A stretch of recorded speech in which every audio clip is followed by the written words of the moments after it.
Buenos días. Agenda económica y proyecciones comerciales. De esto vamos a hablar en República.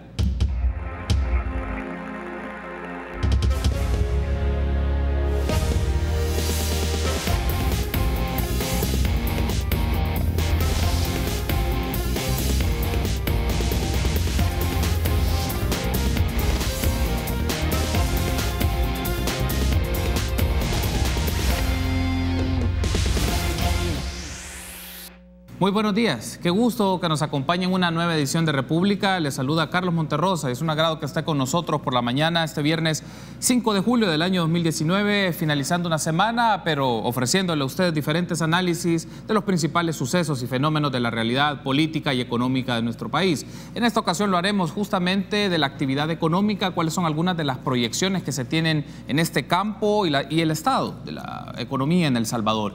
Y es un gusto para mí recibir a Carlos Federico Paredes, presidente del Banco Central de Reserva. Buenos días, presidente, qué gusto que nos acompañe.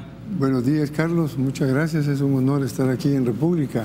Saludo a tu audiencia y con mucho gusto pues conversaremos. Muy amable a usted por tomar la invitación y vamos a abordar diferentes temas de la actividad económica. Recientemente el Banco Central de Reserva también ha presentado el informe del primer trimestre de 2019 y cuáles son algunas de las estimaciones y algunos de los datos importantes pues surgirán en el transcurso de la plática. Antes me gustaría iniciar, dado que está asumiendo, tiene sus primeros días al frente de la institución, en sus primeras semanas en el cargo, y ya hay una serie de reuniones con diversas instituciones, y aprovecho y le consulto sobre esto. ¿Cuáles son algunos puntos de agenda prioritarios para la presidencia del Banco Central de Reserva en estas primeras reuniones? Muy bien, excelente. Mira, Carlos, hemos tenido importantes reuniones con representantes de los mercados que son regulados por el banco. Empezamos primero con Avanza, que reúne a los banqueros del país. Luego tuvimos una reunión con las aseguradoras. Seguimos posteriormente en una reunión con la Bolsa Física de Bienes y Servicios, Bolpros. Luego tuvimos una reunión con la Bolsa de Valores y el día de ayer tuvimos una reunión con Asafondos, que es el tema de pensiones, ¿verdad? Sí. Entonces, prácticamente los mercados que el Banco Central regula son estos. Habría que agregar nada más el tema de las cooperativas y el tema del dinero electrónico, que ya estamos también en proceso de tener reuniones con ellos. Es una agenda importante. El banco prepara normas técnicas para todos estos sectores, Carlos, sí, con el objeto de que los actores que representan sus empresas pues tengan una orientación del marco regulatorio en el cual se van a mover. Hay un proceso ahora de mejora en la coordinación para la formulación de estas normas técnicas, porque hay una coordinación muy estrecha con la Superintendencia del Sistema Financiero, que era una oportunidad de mejora que se tenía respecto al periodo anterior. Ahora estamos en una relación de coordinación uno a uno con la superintendente y sus intendentes, que ya están todos nombrados, correspondientes a cada uno de estos mercados, y decirte pues que la función del Banco Central básicamente es el de regulación del mercado financiero, y la superintendencia del sistema financiero es la que se encarga justamente de supervisar. Entonces, la agenda es variada en función de que los giros de negocio son distintos, ¿verdad? No es lo mismo exactamente el tema bancario que el tema de seguros, o que el tema de bolsa de valores, o que el tema de pensiones, ¿verdad? Cada uno de los giros son distintos. La responsabilidad del Banco Central de conocer cada uno de estos negocios de una forma adecuada, porque en la medida que tú conoces mejor un negocio, pues lo puedes normar mejor. Y además conoces dónde están los riesgos. Nos dicen algunos de los representantes de estos mercados que necesitamos ponernos más finos respecto a identificar a dónde está el riesgo. Pues ellos tienen años de experiencia de estar en sus respectivos negocios y consideran que algunas veces el Banco Central en su normatividad se orienta a identificar el riesgo a donde no lo hay. Y realmente el riesgo está en otro lado. Por el lado nuestro, lo que estamos intentando es fortalecer los recursos humanos que tiene esta gerencia de normas. Hay un área dedicada específicamente a normas en el Banco Central que ha estado desproporcionadamente con menos recursos que otras estructuras del banco, que son muy importantes también, sin lugar a duda, pero que no tienen realmente la demanda de trabajo que le representa la elaboración de la norma técnica. Eso nos va a permitir también un mayor nivel de especialización, porque en la medida que haya más recursos, tenemos un mayor nivel de capacidad para que se especialicen estos en cada uno de los mercados que se están normando. La agenda también tiene que ver con un mensaje central.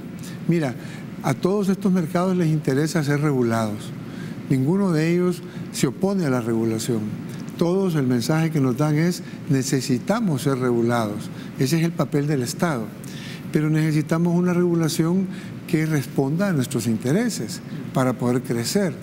Necesitamos una regulación que nos permita introducir tecnología, que nos haga más competitivos, que nos haga más productivos, que podamos utilizar la nube, que entendamos que ya existe una revolución a esa escala, ¿verdad? Y por lo tanto, que la tecnología pueda ser incorporada dentro de las normas técnicas y que esto sea un componente sumamente importante. También las normas deben de responder a despertar el apetito por la inversión en cada uno de estos sectores, de estos mercados, que es algo que nos ha estado faltando. Así que esto es parte también de una agenda fundamental. También el Comité de Normas no solo está integrado por la Superintendencia, sino que está integrado por representantes del Ministerio de Economía y del Ministerio de Hacienda, que forman parte del Consejo Ejecutivo del Banco Central de Reserva. Entonces, la coordinación también es con ellos, ¿verdad? Y necesitamos todos especializarnos más. Cada uno de nosotros, el presidente y el vicepresidente del Banco Central, forman parte también de este Comité de Normas. Entonces, otro aspecto fundamental que tiene que ver con la agenda y con tu importante pregunta es que el mensaje de ellos es que ellos tienen un compromiso por lograr un mayor crecimiento de la economía del país, y todo está en que tengamos una sinergia de equipo para que se pueda producir. Como quien dice, aquí en esta mesa en la que estamos sentados con cualquiera de estos mercados importantes que regulamos, hay una masa crítica de experiencia, ¿verdad? Cada uno de los presidentes de banco, cada uno de los presidentes de aseguradoras, cada uno de los que están involucrados con bolsa de valores o con bolsa física, o en el caso de Asafondos, el tema de pensiones, cada uno de esas personas tienen una muy importante experiencia que el país debe de aprovechar y debemos colocarlos a trabajar como aliados nuestros. Hay un asunto que ha mencionado ya de esta primera panorámica, de las primeras reuniones, de los primeros acercamientos y pláticas y las agendas que se van a ir construyendo con todos estos sectores o todos estos referentes del sector financiero en el país. Usted mencionó una palabra interesante que quiero profundizarlo un poco más antes de irme a la pausa. Mencionaba, es importante y demandan regulación en función de sus intereses. Ahí viene un punto. ¿Cuáles son también los intereses que tiene el Banco Central respecto a los intereses de estos actores en el sector financiero? Es decir, en algunos casos coincidirán, en otros probablemente tengan diferencias, pero en el caso del Banco Central de Reserva, ¿cuáles constituyen sus intereses prioritarios en su relación con el sector financiero? Mire, el Banco Central de Reserva, su ley orgánica le mandata a desarrollar el mercado financiero y a permitir pues el crecimiento y la estabilidad. Son dos palabritas clave, ¿verdad? Que crezca el mercado financiero, pero que sea estable también. Entonces al Banco Central le interesa muchísimo el tema del riesgo, ¿verdad? Y nosotros, por ejemplo, en el caso del sector bancario, la norma le manda a que haya un 17% de reservas de liquidez. Bueno, los bancos tienen un 23% de reserva de liquidez, por lo tanto están 6 puntos arriba de la norma. Y así es en conjunto en el resto de mercados que estamos regulando. Entonces, el papel del Estado es ser regulador justamente. El papel del Estado es cautelar los derechos de la sociedad. Y en ese sentido nos diferenciamos, ¿verdad? Las empresas son empresas privadas. Y las empresas privadas, pues obviamente su función principal es generarle valor agregado y utilidades a su junta de accionistas, ¿verdad? Que es absolutamente lógico y esa es una economía de mercado. Y el banco naturalmente respeta en ese sentido los intereses que tengan estas empresas. Pero también son empresas que muestran un sentido de responsabilidad social importante. Y el banco también tiene naturalmente en ese interés por cautelar el derecho de los salvadoreños a que sus depósitos sean bien cuidados, a que las empresas de seguro se manejen con estándares internacionales que apliquen buenas prácticas, ¿verdad? A que en el tema de pensiones las empresas sean sólidas, sean estables, inviertan de manera adecuada los recursos para poder ir generando gradualmente una respuesta a las necesidades que tienen los cotizantes. Aquí hay un terreno amplio que naturalmente ahora estará en manos de tanto el Ministerio de Hacienda como el Secretario de Comercio e Inversión, como el Ministerio de Trabajo. El Banco Central estará específicamente regulando el mercado y desarrollando normas técnicas, ¿verdad? Pero son temáticas que tendrán un tratamiento muy particular. Entonces, sí, hay diferencias de intereses, por supuesto, pero lo importante al final, ¿qué es? Lo importante al final es que la norma le permita al sector despertar el apetito por la inversión, que la norma le permita al sector regulado certidumbre jurídica, que la norma le permita también incorporar elementos que le hagan más productivo y más competitivo. Tengo que hacer la primera pausa, presidente, pero al regresar hablemos un poco de este tema de la inversión extranjera, porque recientemente el Banco Central también ha presentado algunos datos sobre el flujo de inversión extranjera en el país y de la situación económica, y también hablar un poco de este tema de cuáles eventualmente pueden ser los riesgos o cómo se pueden trabajar este tipo de riesgos en el sector financiero. Volvemos en minutos.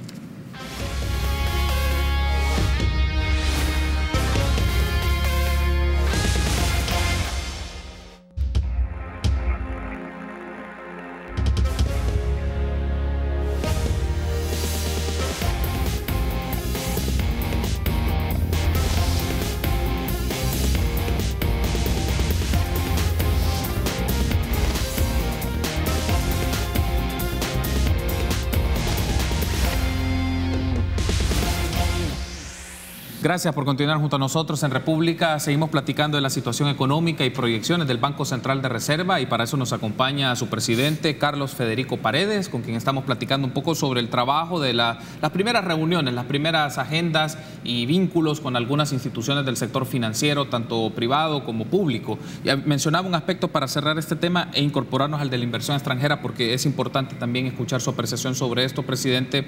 Usted mencionaba el Banco Central tiene un rol importante en materia de regulación, generación de regulación, pero a la vez creación de ciertas normas técnicas en los ámbitos financieros.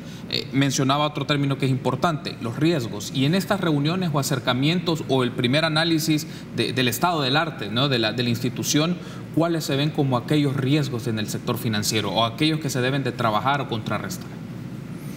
Bueno, mira, lo primero que todo es que tenemos que recuperar la confianza, que es algo que empezamos a lograr. Porque pues un primer riesgo es que no existe el ambiente apropiado para que las empresas sientan que pueden desarrollar su trabajo y sus inversiones, ¿verdad? Entonces, este es un primer elemento que es muy importante.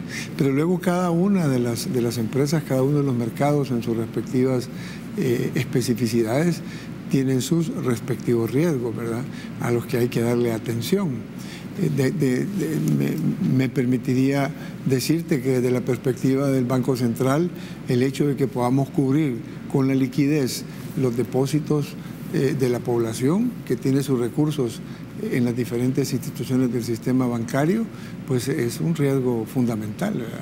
Sí. El tema de que desde la perspectiva del Banco Central podamos garantizar que el sistema de pagos que funciona en la economía y que justamente permite que todas estas actividades que regulamos se manifiesten sin ningún tipo de problema, es un tema de riesgo que nosotros tenemos que cubrir también, y tenemos que estar siempre pendientes de que no haya absolutamente nada que impida la función del sistema de pago. El sistema de pago te puede paralizar toda la economía. Mientras no pasa nada, nadie se da cuenta que el Banco Central está detrás de ello, ¿verdad? Pero ese es un tema para nosotros muy importante. También es muy importante cuidar mucho la credibilidad que tiene el país, ¿verdad? El país tiene una economía dolarizada. En una economía dolarizada tú tienes que controlar el déficit fiscal. Ese es un riesgo que tenés que manejar también de forma apropiada. Por eso los esfuerzos tan grandes del Ministerio de Hacienda con los honorables miembros de la Asamblea Legislativa, ¿verdad? Para crear un acuerdo que limite, que ponga techos a lo que es el gasto, ¿verdad? Y que haya una debida proporción, pues, entre ingresos y gastos. Ese es un riesgo también que debe de mantenerse cubierto en toda la ruta. El hecho de que nosotros tengamos las suficientes... es decir, el banco ya recuperó su función de prestatario de última instancia, que había sido suprimido con la Ley de Integración Monetaria. Bueno, ahí tenemos un riesgo que enfrentar, que es fundamental, que es el riesgo sistémico, ¿verdad? Y nosotros tenemos como Banco Central una línea con el Banco Centroamericano de Integración Económico, que es una línea rotativa que la venimos renovando año tras año de $200 millones, que de acuerdo a buenas prácticas internacionales te diría que es un riesgo manejable. No obstante, debemos de reforzar todavía esas líneas que nos permitan hacerle frente a cualquier situación que se pueda presentar en los mercados, ¿verdad? O sea, tú no sabes en qué momento un mercado se te puede desestabilizar, tú no sabes en qué momento te puede venir una crisis internacional. Entonces, desde esa perspectiva, estos riesgos nuestros también son riesgos de las empresas, ¿verdad? Y naturalmente hay riesgos muy particulares, ¿verdad? En cada uno de los instrumentos financieros con los que trabajan cada uno de estos mercados, que deben de ser pues cubiertos. Hay unos que han mencionado que me parecen importantes y ampliar un poco más, presidentes, el tema de los riesgos marcados, por usted lo mencionó, el déficit fiscal y las condiciones en las cuales se encuentra el país. También que significa que hay componentes más de la infraestructura fiscal de carácter económico, más técnico, pero otros de los componentes más políticos. Es decir, que puede estar un poco más marcado por las decisiones políticas que se tomen, tanto desde el Ejecutivo, su relación con la Asamblea Legislativa. En ese caso, ¿cómo será la participación del Banco Central de Reserva? Es decir, ¿tendrá una participación en el diseño de política económica, de política fiscal, sobre todo lo que le compete en las actividades del gobierno, en decisiones que tienen que ver con el déficit fiscal, con el tema de las pensiones, que son puntos clave y son sustantivos también para el país? Aquí estos temas son básicamente responsabilidad del Ministerio de Hacienda, ¿verdad? Y del equipo de gabinete del señor presidente de la República, pero el banco tiene sus funciones, como te decía, por un lado en el crecimiento y la estabilidad del mercado financiero, ¿verdad? Y naturalmente en la formulación de política pública que apuntale el crecimiento económico, ¿verdad? En ese sentido, claro que hay una responsabilidad por parte del banco y yo creo que es sumamente, tu pregunta es muy importante, Carlos, porque me permite explicarle a la audiencia que la gobernanza del Banco Central respecto a Casa Presidencial es una gobernanza de autonomía.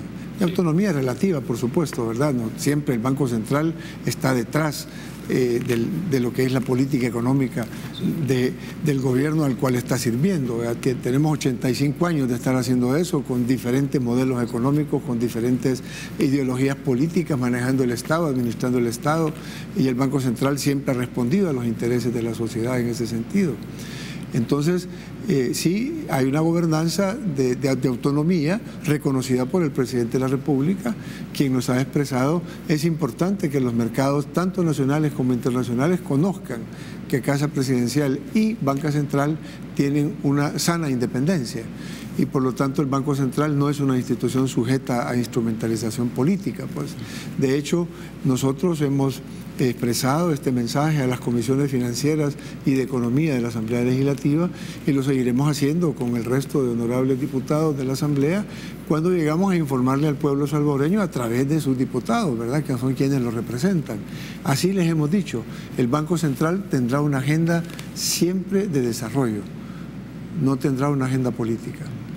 Entonces yo creo que esta es una explicación puntual y muy importante, porque establece de alguna manera pues, y le explica a la población que hay un consejo directivo que está dentro de la ley orgánica del Banco Central, que es a quien nos debemos, ¿verdad? Y es quien nos mandata.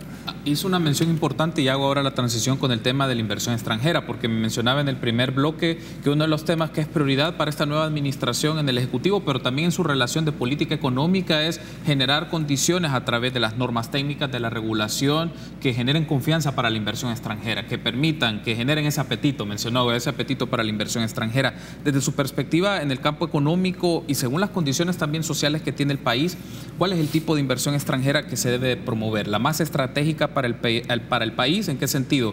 Que genere buenos empleos, de buena remuneración, pero que tampoco afecte los recursos naturales.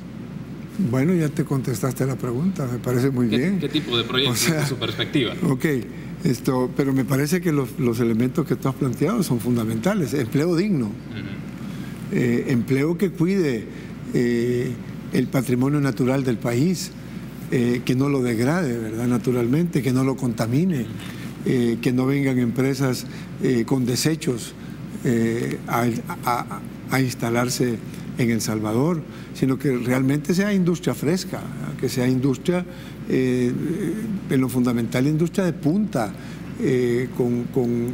Yo te digo, Costa Rica desarrolló 3 programas de desarrollo científico y tecnológico con el Banco Interamericano de Desarrollo que le permitieron despegarse del resto de Centroamérica. Por eso Intel se fue a Costa Rica y no se quedó en El Salvador, porque ellos sí tenían los 500, 600, 700 doctores en diferentes disciplinas que ellos requerían.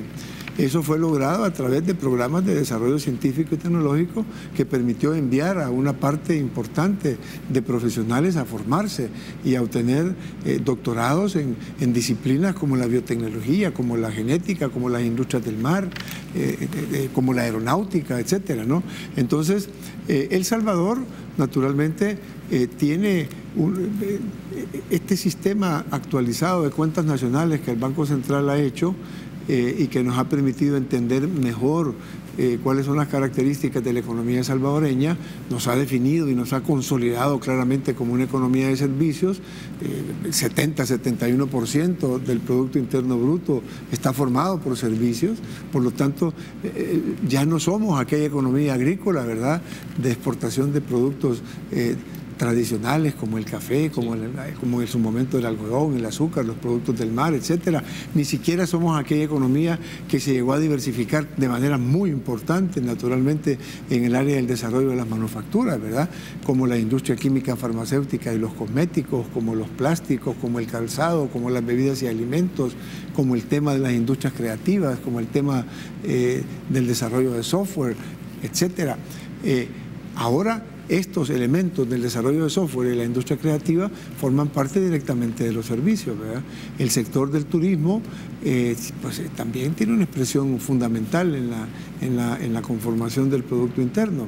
Pero entonces tú me decías qué tipo de industrias son las que el país necesita y a dónde está su apuesta. Tengo que hacer la pausa, perdón que le interrumpa, tengo que hacer la pausa, presidente, pero al regresar, si le parece, desarrollamos con más detalle, tenemos más tiempo para que nos amplifique un poco este tema de cuáles pueden ser ejemplos de inversión, considerando también el saldo y los datos que ha presentado el Banco Central, de dónde provienen los flujos de inversión extranjera y a dónde se le puede apuntar. Eso lo diremos en unos minutos. Regresamos.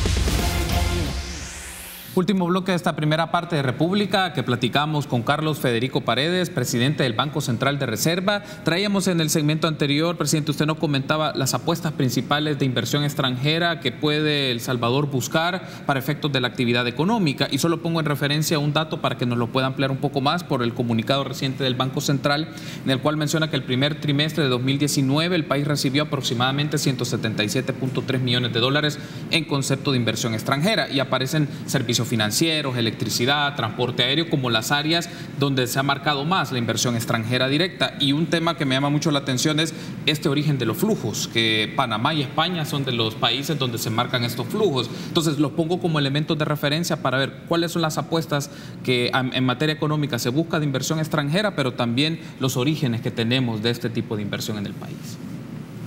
Una buena pregunta tiene el 50% de la respuesta. Y ya tú diste el 50% de la respuesta, excelente. Sí, mira, el flujo neto de inversión extranjera directa por sector receptor y componentes agregados. Primero, como el sistema de cuentas nacionales muy bien ha precisado, somos una economía de servicios y justamente son los servicios los que lideran tanto el crecimiento del producto como en este caso particular también los flujos vinculados con el tema de la inversión extranjera. Hemos tenido 177.3 millones como flujo neto. Flujo neto significa que ya le restaste a la inversión que entró los recursos que salieron, ¿verdad? Salieron en función de repatriación de utilidades, salieron en función de pago de deuda entre las casas matrices y sus filiales, etcétera. El flujo neto es exactamente la cantidad que tú has planteado como informe del banco para este primer trimestre. Y en su orden de magnitud, las actividades financieras tuvieron un 91.5 millones de dólares, electricidad 75.5 millones de dólares, transporte 59.1 millones de dólares, comercio 29.9 millones de dólares, otros servicios 13.9 millones de dólares y luego pues tenemos la construcción, información y comunicaciones. En información y comunicaciones, el agropecuario y la industria tuvieron una disminución en su flujo neto. Ahora, sí, efectivamente, tú lo has dicho, los países de donde procede fundamentalmente esta inversión es de Panamá y de Europa. En el caso de Panamá es porque las empresas están asentadas en Panamá. Pueden estar ubicadas físicamente en otro lado, pero sus sociedades, sus personerías jurídicas están asentadas en Panamá. Entonces, El Salvador, al cierre del primer trimestre, recibió de Panamá un monto de 132 millones de estos 177.3, o sea que representó el 74.5 de los flujos netos totales. Y estas inversiones estuvieron focalizadas principalmente en transporte, industria y financiero, y luego pues gestionados como aportaciones de capital, amortiguando caída en beneficios reinvertidos. En el segundo caso de origen de la inversión, efectivamente es España. España totaliza una inversión neta de 81.6 millones de dólares de estos 177, que representa el 46% de los flujos totales. De hecho, recursos estuvieron dirigidos hacia los sectores financiero e industria en forma de reinversión de beneficios. Y luego, pues, Francia y Honduras figuraron en la tercera y cuarta posición respecto al origen de flujos netos con 14.3 millones y con 10.5 millones respectivamente. Los recursos que provienen de Francia están vinculados a los sectores de electricidad y otros servicios, mientras que Honduras se focaliza en los sectores comercio y financiero. Esto sería como la distribución de esos 177.3 con sus fuentes específicas. Ahora, hay un asunto de este tipo de inversión, presidente, o de la promoción de la inversión extranjera. ¿Qué criterios le vuelven más atractivos a un país para generar inversiones? Además de dos componentes que he escuchado últimamente, es el tema de disminuir tramitología o trámites para facilitar esto, y dos, condiciones de seguridad particularmente. ¿Qué otros criterios considera usted además de estos, o son estos dos los más importantes para atraer inversión extranjera? Bueno, el estudio del asocio para el crecimiento dejó prácticamente la baja productividad de los transables, léase de las exportaciones, y el tema de seguridad como los dos elementos centrales, ¿verdad?, que explicaban el tema del lento crecimiento de la economía en El Salvador. Pero nosotros lo vemos desde una perspectiva también complementaria. Hay otros elementos. Mira, nosotros queremos, por ejemplo, el sector bancario está finalizando un importante estudio de cómo convertir a El Salvador en un centro financiero internacional y cerrando las brechas con Panamá. Cerrar las brechas con Panamá, para comenzar, el primer hallazgo que tú tienes es que Panamá crece a tasas sostenidas de 6% en los últimos 5 o 6 años, ¿verdad? Pero tú te preguntas, ¿y cómo hace Panamá para crecer de esa manera? Bueno, pues la proporción de la inversión, tanto pública como privada, en relación al Producto Interno Bruto de Panamá es de 44%. mientras que la nuestra es de 16%. O sea, el sector privado de Panamá invierte cerca del 39% en relación al PIB. Y la diferencia es el sector público, 5 o 6 puntos, ¿verdad?, de inversión del sector público. En el caso nuestro sector privado invierte un 14% en relación al PIB y el sector público un 2%, tenemos un 16%. Entonces hay un dicho que siempre se ha expresado en el país, ¿verdad?, queremos vivir en Suiza con la organización de la sociedad que tiene El Salvador, ¿verdad? Queremos crecer a tasas del 6% con tasas de inversión del 16%, cuando Panamá tiene 44%. Fíjate que solamente en el 2019 están haciendo una inversión de $10.000 millones, que ha incrementado del 34% su participación de inversión en relación al PIB al 44%.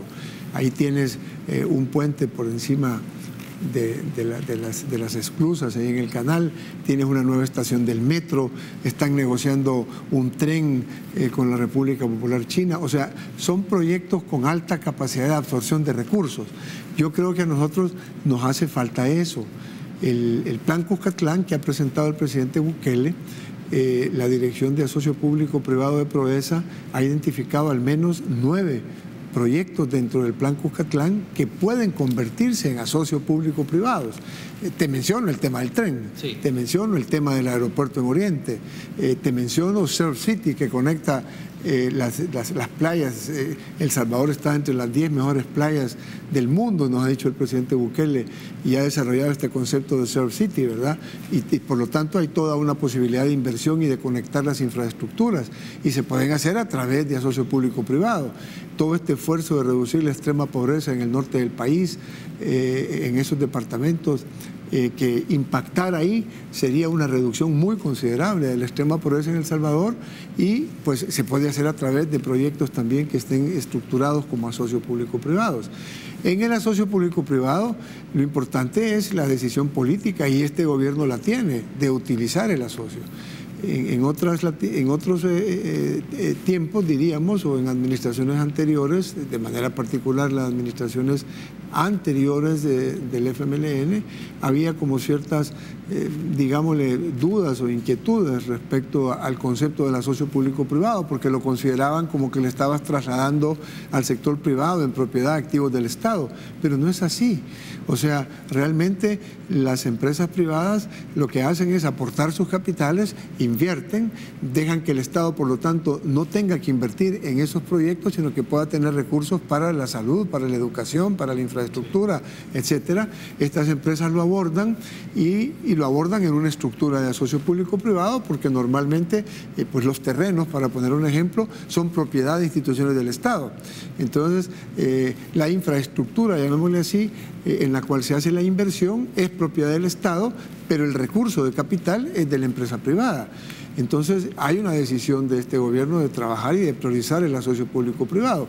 Y te digo entonces que hay alrededor de 9 proyectos de asocio público-privado que se han identificado que pueden ser estructurados. ¿De qué depende que sean estructurados? De que las instituciones del Estado se lo soliciten a la Junta Directiva de PROESA, ¿verdad? Entonces ahí PROESA inmediatamente activa el mecanismo, tienen un protocolo para hacer análisis financiero. PROESA se ha preparado con recursos humanos altamente capacitados de primera línea, que lo único que han estado esperando son las decisiones políticas, y yo creo que en este caso las decisiones políticas sobran, o sea, están sobre la mesa, ¿verdad? Así que ahora tendrán ellos la ocasión de mostrarle al país esa enorme formación que han recibido de las mejores experiencias exitosas del mundo, ¿verdad? Entonces, experiencia en análisis de valor por dinero y otros importantes análisis de carácter financiero que están en el protocolo, pues ahora podrán ser estructurados. Y mostrarle entonces a la Junta Directiva de PROESA cómo ese asocio le conviene a la sociedad salvadoreña, ¿verdad? Cómo al final de los años de una concesión el país va a tener mayores flujos ¿verdad?, al hacer y estructurar el asocio que de no hacerlo, ¿verdad? Hay un aspecto acá, me restan dos preguntas que hacerle y esta es referida al tema de inversión, pero quiero conectar con una declaración que brindó el secretario de Comunicaciones e Innovación de la Presidencia, reunido con diputados de la Comisión de Asuntos Económicos de la Asamblea Legislativa, que habían indagado que en el Ministerio de Medio Ambiente se tenía acumulado un trámite de permisos por un monto aproximado, referido a temas de inversión, 7.000 millones de dólares. Y le ponía el tema de los trámites por esto, pero ¿qué tanto se puede revisar también la factibilidad de esos proyectos, también como lo que generó su acumulación? Porque ahí puede existir una serie de fondos que algunos van a hacer una inversión sustantiva para el país, otros que probablemente se tienen que revisar por temas ambientales o por temas sociales o de cualquier otro ámbito. Esa información que ha dado el secretario es fundamental y es tan importante que el presidente de Proesa ha restringido a su personal salir fuera del país de aquí a diciembre, hasta tanto no desentrampen a través de lo que es Aftercare, que es esta unidad que tiene Proesa de atención a la inversión. Entonces, en lugar de andar buscando ahorita inversión nueva, de lo que se trata es de que esas solicitudes que ya están en el Ministerio de Salud, en el Ministerio de Agricultura, en el Ministerio de Medio Ambiente, porque no solo es medio ambiente, sí, sino que hay otras instancias dentro del aparato estatal que son responsables de autorizar, ¿verdad? En las alcaldías, pues, hay autorizaciones también, permisos que tienen que darse por parte de la OPAM, ¿verdad?, etcétera. Entonces, tenés varias instituciones del Estado que participan. Así es que la tarea que el presidente de Proesa le ha dado a su equipo del área de inversiones, que me parece estratégica, es poderle presentar de aquí a diciembre al presidente Bukele logros concretos, ¿verdad?, de haber desentrampado una serie de intenciones de inversión, porque ahí están las solicitudes, ahí están los proyectos, o sea que el sector privado está listo como para poder desarrollar inversiones, y ha sido por este excesivo esquema de tramitología o por falta de suficiente personal. Mira, hay situaciones que uno no puede culpar a las instituciones, ¿verdad? Hay dos personas que son las que firman y de repente una persona anda fuera del país y quedó una nada más que tiene la responsabilidad de autorización. Entonces hay que fortalecer dentro de Agricultura, dentro del Ministerio de Salud, hay que fortalecer con recursos humanos esa sección de autorizaciones, ¿verdad?, para que se desentrampe. Y naturalmente también, pues, desde el área jurídica, también fortalecer los equipos jurídicos que permitan hacer los análisis correspondientes de interpretación de ley, ¿verdad? Si hay que hacer modificaciones de ley, pues presentar los anteproyectos para llevarlos a la Asamblea Legislativa, en tanto que esto sea posible e importante para el país. Si es porque ha habido una mala interpretación de la ley, hacer una adecuada interpretación que desentrampe un proceso. En fin, hay mucho que hacer en ese sentido, pero ya lo tenés, ya son intenciones de inversión, ya no tenés que ir a buscar afuera, traer 5.000 millones de dólares, ahí están las intenciones. Me resta 1 minuto y medio, presidente, solo le consulto algo muy puntual, no quiero pasarlo por alto. La gestión anterior del Banco Central de Reserva firmó memorándum de entendimiento con el Banco de Desarrollo de China en asuntos de cooperación financiera y para promover servicios de crédito y préstamos. ¿Esta nueva administración ampliará tales memorándums de entendimiento o los revisará? Naturalmente, el presidente de la República es el responsable de la política exterior y ya él ha expresado que las relaciones con China se mantienen estables. Le ha dado una noticia muy importante al país en ese sentido. Imagínate tú, la administración del presidente Trump, que respetamos naturalmente sus decisiones, está haciendo llamados a un regreso a esquemas proteccionistas. Paradójico, ¿verdad?, que la República Popular China, como un partido comunista, lidere el libre comercio. Y los Estados Unidos, que normalmente es el líder de las economías de mercado, esté regresando a un esquema de proteccionismo. Entonces, ¿cómo El Salvador se va a quedar sin la oportunidad de establecer relaciones con otras economías que le permitan diversificar el destino de sus exportaciones, que le permitan además localizar importantes inversiones en el país provenientes, en este caso, de la República Popular China? Solo el tema del turismo, Carlos, el que China nos haya ya considerado como un destino turístico y la oportunidad que se pueda hacer un paquete turístico con los diferentes países que recientemente han establecido relaciones político-diplomáticas. Léase Panamá, léase Costa Rica, léase República Dominicana, léase El Salvador. Entonces, tenés una exquisita posibilidad de estructurar paquetes turísticos para que el turista chino no solo venga a visitar El Salvador, ¿verdad?, sino que tenga la posibilidad de visitar otros países de la región. Entonces, ahí hay una capacidad para generar riqueza para nuestras futuras generaciones que no podemos desperdiciarla. Así es que sí, nosotros efectivamente hay 2 memorandos de entendimiento que dejó firmados el expresidente del Banco Central con la autorización del gobierno anterior, naturalmente. Él acompañó delegaciones del gobierno de la República Popular China para firmarlos con las debidas autorizaciones del Consejo Directivo de Prodesa y del expresidente de la República. O sea que sí, eso se mantiene y vamos a darle atención, por supuesto. Muy bien, quiero darle las gracias por haberme acompañado, presidente. La invitación está hecha para que sigamos discutiendo asuntos de inversión extranjera, asuntos económicos y el trabajo de regulación y normas técnicas del Banco Central de Reserva. Gracias por su tiempo y por habernos acompañado. Muchísimas gracias a ti y a tu audiencia por su paciencia de escucharnos. Gracias a usted por haber estado con nosotros. Permítanos una pausa, continuamos con más entrevistas.